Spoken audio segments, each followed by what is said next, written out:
Hi friends, ನಮಸ್ಕಾರ. NSK tech news Kannada YouTube ಚಾನಲ್ಗೆ ಸ್ವಾಗತ. ಇವತ್ತಿನ ವಿಡಿಯೋದಲ್ಲಿ ನಾವು ತಿಳಿಸಿಕೊಡುವ ಮಾಹಿತಿ ಏನೆಂದರೆ, ನೀಟ್ ಅಂದರೆ ನ್ಯಾಷನಲ್ ಟೆಸ್ಟಿಂಗ್ ಏಜೆನ್ಸಿ ಮೂಲಕ ನಡೆಯುವ ನೀಟ್, CET ಅಂದರೆ KCET Karnataka common entrance test, Karnataka ಪರೀಕ್ಷಾ ಪ್ರಾಧಿಕಾರದ ಮೂಲಕ ನಡೆಯುವ ಈ ಪರೀಕ್ಷೆಗಳಿಗೆ ಮತ್ತು ಇತರೆ ವೃತ್ತಿಪರ ಕೋರ್ಸ್ಗಳಿಗೆ ಆಯ್ಕೆಯಾಗುವ ವಿದ್ಯಾರ್ಥಿಗಳಿಗೆ, ಈ ಒಂದು ಪರೀಕ್ಷೆಗಳನ್ನು ಬರೆಯುವ ವಿದ್ಯಾರ್ಥಿಗಳಿಗೆ ರಾಜ್ಯ ಸರ್ಕಾರದಿಂದ ಫ್ರೀಯಾಗಿ ಕೋಚಿಂಗ್ ಸಿಗ್ತಾ ಇದೆ. ಇಲ್ಲಿದೆ ನೋಡಿ ಮಾಹಿತಿ. ನೋಡಿ, ನೀಟ್, CET, JEE ಸೇರಿದಂತೆ ವೃತ್ತಿಪರ ಶಿಕ್ಷಣ ಕೋರ್ಸ್ಗಳ ಪ್ರವೇಶ ಪರೀಕ್ಷೆ ಎದುರಿಸುವ ವಿದ್ಯಾರ್ಥಿಗಳಿಗೆ ಈ ವರ್ಷದಿಂದ ಸರ್ಕಾರದಿಂದಲೇ ಉಚಿತ ಕೋಚಿಂಗ್ ಆರಂಭಿಸಲಾಗುವುದು.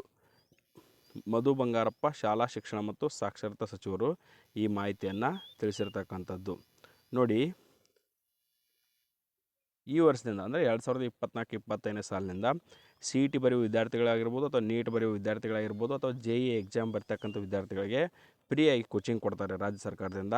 ಆ ಕುರಿತು ನಿಮಗೆ ಅಪ್ಡೇಟ್ ಮಾಹಿತಿ ಬಂದ ತಕ್ಷಣ, ಅಂದರೆ ಅದು ಯಾವ ರೀತಿ ಅರ್ಜಿ ಸಲ್ಲಿಸಬೇಕು, ಯಾವ ರೀತಿ ಸೆಲೆಕ್ಟ್ ಮಾಡ್ತಾರೆ, ಸಂಪೂರ್ಣವಾದ ಮಾಹಿತಿ ನಿಮಗೆ ಮುಂದಿನ ದಿನಮಾನಗಳಲ್ಲಿ ನಮ್ಮ NSK tech news Kannada YouTube channel update ಮಾಡಿಕೊಡುತ್ತೆ. ಅದಕ್ಕಾಗಿ ನಮ್ಮ ಚಾನಲನ್ನು ಸಬ್ಸ್ಕ್ರೈಬ್ ಮಾಡಿ ಅಂತ ಹೇಳ್ತಾ, thank you for watching this video.